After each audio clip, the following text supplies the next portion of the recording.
अस्सलामुअलैकुम स्टूडेंट्स, मैं हूं आपका physics teacher Mohammad Isa and you are watching my YouTube channel professor Mohammad Isa. As you know कि बड़ा हमने सेकंड ईयर की जो न्यू फिजिक्स की बुक है उसके चैप्टर नंबर 14 के अभी तक 3 लेक्चर्स जो हैं वो अपलोड कर दिए हैं।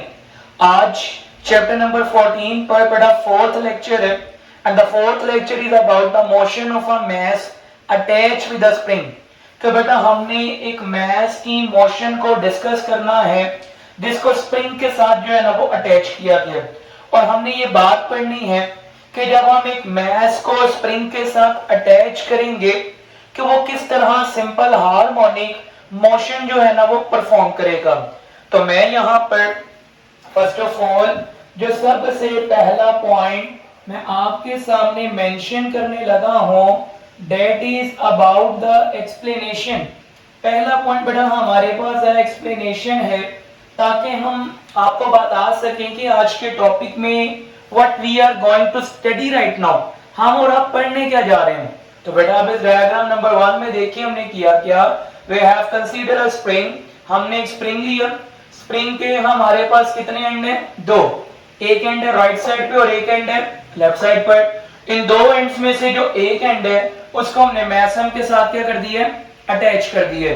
तो मैं यहां पर सबसे पहले इस बात को मेंशन करूंगा कि बेटा कंसीडर अ बॉडी ऑफ, कि बेटा कंसीडर अ बॉडी, फर्ज करें हमारे पास एक बॉडी है, consider a body of mass m is attached with a spring।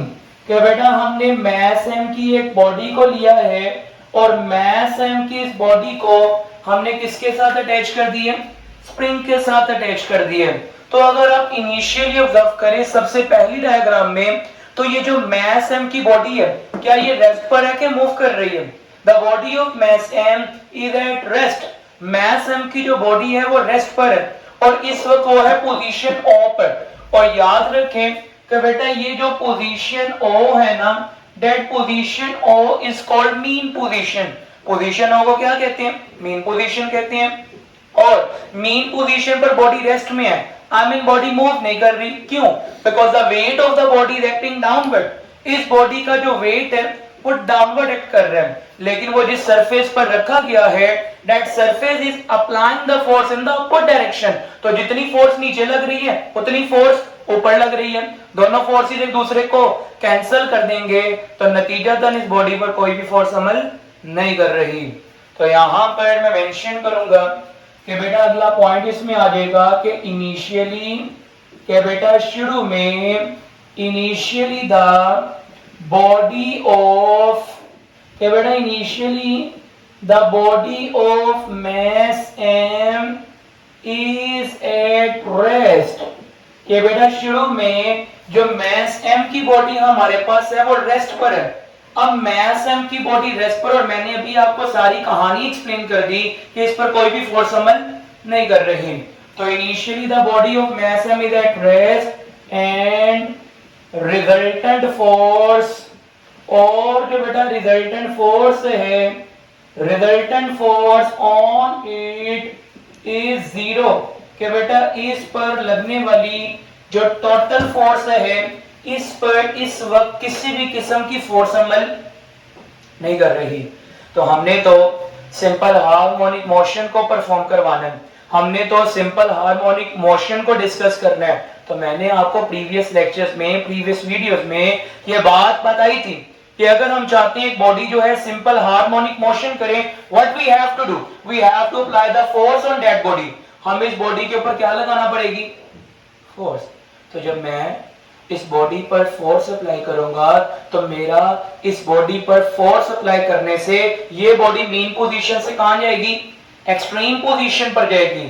तो यहां पर थर्ड पॉइंट को अब जरा मेंशन करना शुरू करते हैं कि बेटा if a body of mass m, कि बेटा इफ अ बॉडी के ये जो भी हमारे पास बॉडी है, if a body of mass m is displaced, कि बेटा अगर हम इस बॉडी को डिस्प्लेस करते, भाई कहां को डिस्प्लेस करना है? If a body of mass m is displaced from mean position, कि बेटा body of mass m is displaced from the mean position to extreme position A, कि बेटा हमने इस mass m की body को mean position O से extreme position A पर लेकर जाना है and then release, कि बेटा जैसे ही हमने उस बॉडी को मीन पोजीशन पर मीन पोजीशन से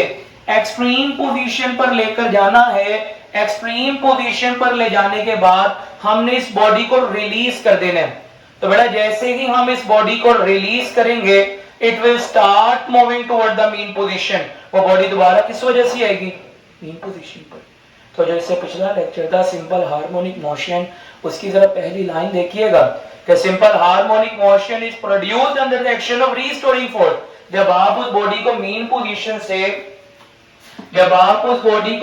पोजीशन से एक्सट्रीम पोजीशन ए पर लेकर गए, यू हैव अप्लाइड फोर्स, हमारी लगाई गई फोर्स उस बॉडी के अंदर क्या हो गई है? स्टोर हो गई है। तो बेटा वो उसी स्टोर्ड फोर्स की वजह से वापस आएगा जिसे हम कहते हैं restoring force. And then released, तो बेटा होगा क्या कि इट विल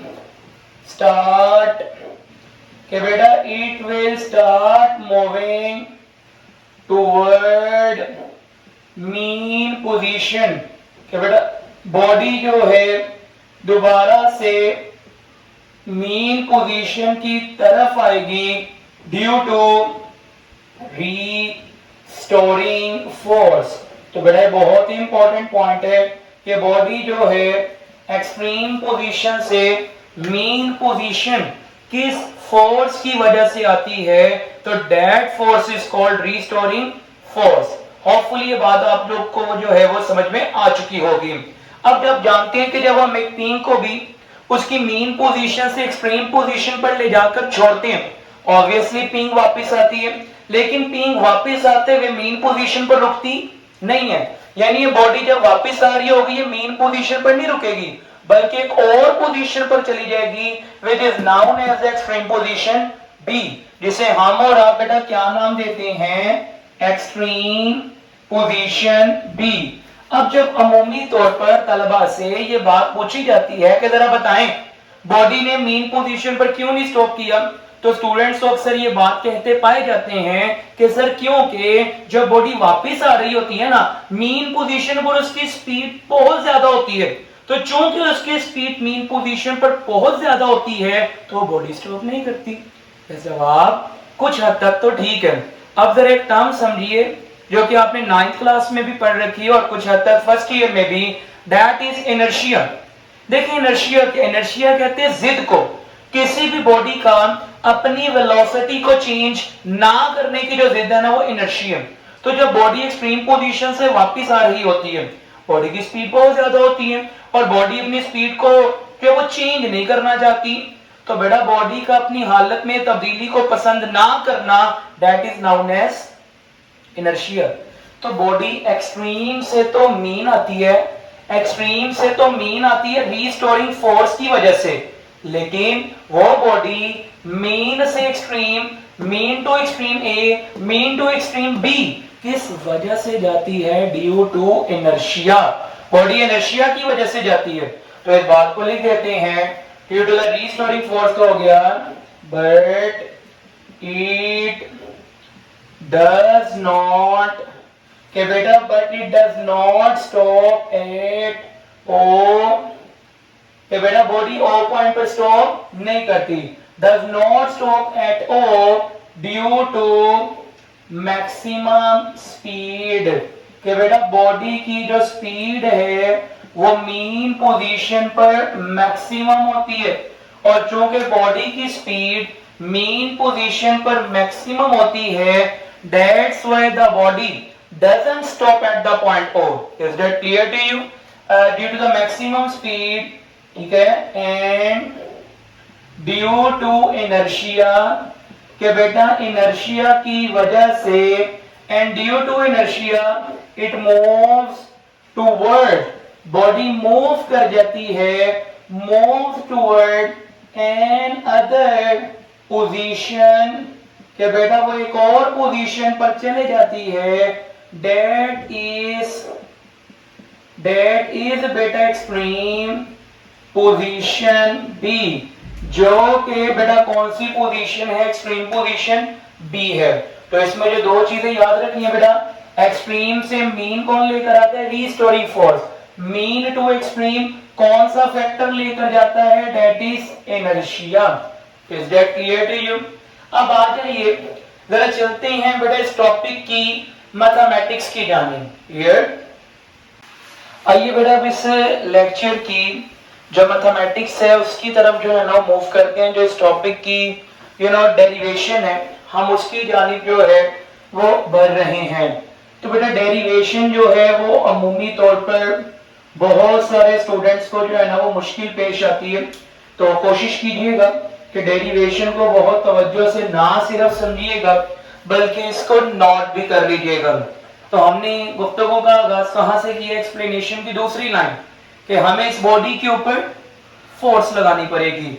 तो मैं यहां मेंशन करूंगा कि बेटा हमने इस बॉडी पर फोर्स अप्लाई की और फोर्स के अप्लाई करने से बॉडी ने डिस्प्लेसमेंट कवर किया।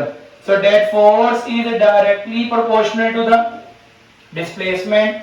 तो मैंने आपको सिखाया था कल के लेक्चर में भी कि बेटा जब हम प्रोपोर्शनैलिटी को खत्म करते हैं, प्रोपोर्शनैलिटी को खत्म करने पर दो चीजें आती हैं, एक हमारे पास आ जाता है इक्वल और एक आ जाता है constant, that is k, and here k is known as the spring constant. इसकी डेफिनेशन पर जरा बाद में आते हैं।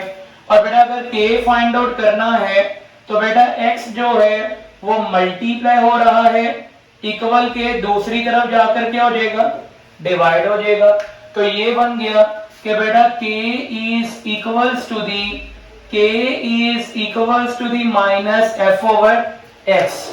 हम ये बात जानते हैं कि बेटे according to the Newton second law of motion F is equals to the ma। तो जहां पर फोर्स है वहां उसकी वैल्यू पुट कर दें m into A divided by x, equal आ जाएगा बेटा हमारे पास k के। तो ऐसे सेट के बेटा जब भी बॉडी पर फोर्स अप्लाई करते हैं तो force acting on a body produces an acceleration a in it. और अगर हमने ये एक्सेलरेशन फाइंड आउट करना है, x डिवाइड और इक्वल के दूसरी तरफ जाकर मल्टीप्लाई हो जाएगा। इसी तरह बेटा अगर बात की जाए मैस, तो मैस मल्टीप्लाई और इक्वल के दूसरी तरफ आकर डिवाइड हो जाएगा। तो यहां पर मैंने लास्ट वीडियो में भी बताया था बेटा के बी कांस्टेंट है और के के साथ ये जो हमारे पास डिनोमिनेटर में मैस आ रहा है वो भी कांस्टेंट है। तो के और एम की जगह मैंने कांस्टेंट लिख दिया। तो आपको ये बात हमने शुरू में भी समझाई कि जब हम प्रोपोर्शनैलिटी को खत्म करते हैं तो दो चीजें आती हैं, एक आता है इक्वल और एक आता है कांस्टेंट। तो अगर हम इसका रिवर्स चला दें कि अगर हम कांस्टेंट और इक्वालिटी को हटा दें तो कांस्टेंट और इक्वालिटी को हटा के क्या रखी है, प्रोपोर्शनैलिटी।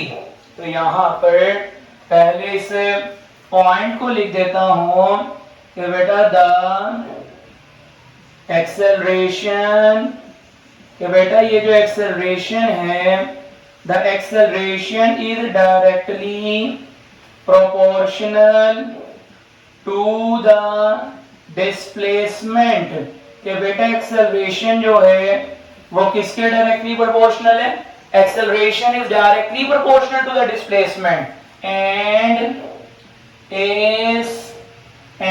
बेटा is directed toward the mean position. कि बेटा माइनस साइन का आना इस बात की इंडिकेशन है, इस बात की अलामत है कि एक्सेलरेशन कहां एक्ट कर रहा है, toward the mean position. Is that clear to you? अब बेटे डेरिवेशन अभी मुकम्मल नहीं हुई, ये तो डेरिवेशन का सिर्फ अभी एक कह लें हिस्सा हमने कवर किया। अब मैं एक इक्वेशन लिखने लगा हूं जो थोड़ा सा जो है ना वो डायरेक्ट है। ये इक्वेशन अगले टॉपिक्स के साथ जाके लिंक करती है। इसी चैप्टर में टॉपिक आएगा simple harmonic motion and uniform circular motion. तो वहां हम एक फॉर्मूला डिस्कस करेंगे और वो फॉर्मूला है क्या, तो यहाँ पर हम लिख देते हैं बेटा कि एस वी नो, तो बेटा हम जानते हैं ये वाली जो इक्वेशन है ना इसको तो पहले वन कहते हैं। अब बेटा एक्सेलरेशन का एक फॉर्मूला हमारे पास है and that formula is A is equals to the minus omega square x. A किसके इक्वल है? माइनस ओमेगा स्क्वायर एक्स के। इसको नाम दे देंगे हम इक्वेशन नंबर 2 का नाम दे देंगे। तो बेटा अगर आप यहाँ पर थोड़ा सा एनालिटिकली व्यू करें तो इक्वेशन 1 में और इक्वेशन 2 में एक सिमिलैरिटी है। इक्वेशन 2 की लेफ्ट साइड पे क्या है? ए एक्सेलरेशन। इक्वेशन 1 की लेफ्ट साइड पे क्या है? ए एक्सेलरेशन। दोनों इक्वेशंस की लेफ्ट साइड क्या है? सेम है। तो मैथमेटिक्स हमें ये बात सिखाती है कि अगर किसी इक्वेशन की लेफ्ट हैंड साइड सेम हो तो राइट हैंड साइड भी सेम होती है। तो यहां पर मैं मेंशन करूंगा एंड दैट इज बेटा कंपेयर। हमने कंपेयर करना है, कंपेयर इक्वेशन 1 एंड 2। तो आइए कंपेयर करते हैं। इक्वेशन 2 की लेफ्ट साइड पर है माइनस ओमेगा स्क्वायर एक्स, ठीक है। इक्वेशन नंबर 1 की राइट साइड पे है माइनस के एक्स डिवाइडेड बाय एम। आप फॉलो कर रहे हैं? तो यहां पे चीज नोटिस करें, ये माइनस इस माइनस साइन से कैंसिल हो जाएगा, ये वाला x इस x से कैंसिल हो जाएगा। तो बचा क्या बेटा? रिमेनिंग फैक्टर आ गया omega square is equals to the k over m। और अगर हम इस स्क्वायर को खत्म करना चाहते हैं तो हम जानते हैं कि बेटा स्क्वायर का जो दुश्मन है दैट इज अंडर रूट। तो taking square root on the both side, दोनों जानिब जो है वो स्क्वायर रूट ले लेते हैं। तो बेटा स्क्वायर इस अंडर रूट से जो है वो कैंसिल हो जाएगा। तो ओमेगा इक्वल आ जाएगा k divided by m। So omega is equals to the square root of, यानी square root of k divided by m। k क्या है हम जानते हैं बेटा, k is known as spring constant. इतनी बात क्लियर आप लोग को? So moving forward toward the next point. तो बेटा हमने जैसा कि जो गालिबन इस चैप्टर का जो सेकंड लेक्चर है, जो सेकंड वीडियो अपलोड की गई थी, वहां पर हमने एक टर्म पढ़ी थी और वो क्या था बेटा? Omega is equals to the 2 pi F, यानी एंगुलर फ्रीक्वेंसी का फॉर्मूला क्या था? Omega is equals to the 2 pi F. तो यहां से अगर मैं फ्रीक्वेंसी निकालना चाहता हूं, मेरे बेटे 2 पाई मल्टीप्लाई हो रहे हैं, इक्वल के दूसरी तरफ जाकर क्या हो जाएगा? डिवाइड हो जाएगा। तो मेरे पास ये इक्वेशन बन जाएगी omega divided by 2 pi that is equals to the F, जो कि फ्रीक्वेंसी के बराबर आ जाएगा। और ओमेगा की कीमत क्या है? Under root k over m। तो क्या मैं इस इक्वेशन को पहले ऐसे लिख दूं 1 over 2 pi multiply by omega is equal to the F. मैंने 1 को ओमेगा के साथ, देखिए कोई रकम नहीं है, तो अगर ओमेगा के साथ कोई वैल्यू मौजूद नहीं है तो क्या होगी? 1 होगा हमारे पास। तो मैंने क्या किया? 1 ओवर 2 को सेपरेट कर दिया, ठीक है। ओमेगा की जगह उसकी वैल्यू आ जाएगी square root k over m and that is equals to the f। बेटा ये हमारे पास फॉर्मूला आ गया है, that is the formula we use to find the frequency. तो बेटा फ्रीक्वेंसी तो निकल आई, और फ्रीक्वेंसी कितनी है? I am writing here 1 over 2 pi square root of k over m। अब हमने फाइंड आउट करना है टाइम पीरियड। तो याद है वही लेक्चर नंबर 2, वहां पर टाइम पीरियड का एक रिलेशनशिप डिस्कस किया था एंड दैट इज बेटा t is equal to the 1 over f। Reciprocal of frequency is known as time period. So बेटा t is equals to the 1 over 1 divided by बेटा 2 pi square root k over m। तो बेटा ये भी division है 1 के नीचे, division के नीचे दोबारा डिवीजन आ रही है। तो आप लोगों ने डेफिनेटली मैथमेटिक्स में ये बात सीखी हुई है कि जब भी डिवाइड के नीचे डिवाइड आता है तो वो रेसिप्रोकल हो जाता है, डिवाइड मल्टीप्लाई में चेंज हो जाता है। तो मेरे पास ये 1 ओवर 2 पाई है, ये बन जाएगा 2 पाई k ओवर m है, तो ये क्या बन जाएगा बेटा? m over k। तो टाइम पीरियड का आप देख सकते हैं कि बेटा टाइम पीरियड का फॉर्मूला आ गया है t is equals to the 2 pi under root M over K, T is equals to the 2 pi under root M over K. अब मैंने शुरू में आपको कहा था सिर्फ एक पॉइंट यहाँ पर पेंडिंग है, और बेटा वो एक पॉइंट जो हमारा रह गया ना, that is actually about the spring constant. वो एक पॉइंट बेटा सिर्फ और सिर्फ स्प्रिंग कांस्टेंट का रह गया, जिसकी डेफिनेशन और फॉर्मूला हमने डिस्कस करना है। अब बेटा हमने कल भी जो लास्ट वीडियो थे उसमें भी के की बात की, आज भी के की जो है ना वो डिस्कशन हो रही है कि के है क्या। सो हमने ये तो बात आपको बता दी थी कि के स्प्रिंग कांस्टेंट है, लेकिन अक्सर जो स्टूडेंट्स हैं वो इस बारे में बड़ा क्यूरियस रहते हैं के को डिफाइन कैसे करेंगे। तो ये देखिए के हमारे पास किसके इक्वल है, k is equal to the F over X. F क्या है, फोर्स, एक्स क्या है, डिस्प्लेसमेंट, दोनों क्या हो रहे हैं, डिवाइड हो रहे हैं। तो मैं यहां लिखूंगा कि बेटा the ratio of force and displacement, the ratio of force and displacement is called spring constant. Is that clear to you?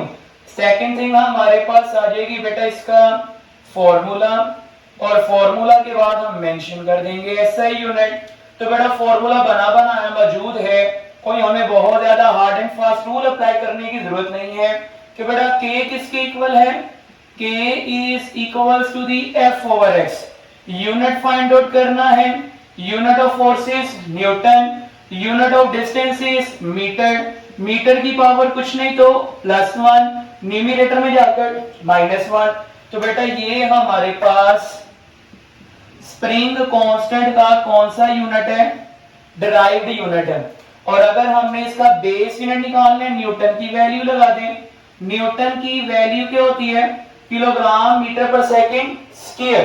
साथ वाला पर मीटर वैसे का, मीटर की पावर +1, मीटर की पावर -1 कैंसल, तो ये बच गया kilogram per second square. So बेटा that kilogram per second square, ये कौन सा यूनिट है हमारे पास, बेस यूनिट। तो आज के आप भी बड़ा स्टूडेंट कहते हैं मुझे लेक्चर इतने लेंथी, तो बेटा ये दरअसल हमारे पास ना टॉपिक लॉन्ग क्वेश्चन है।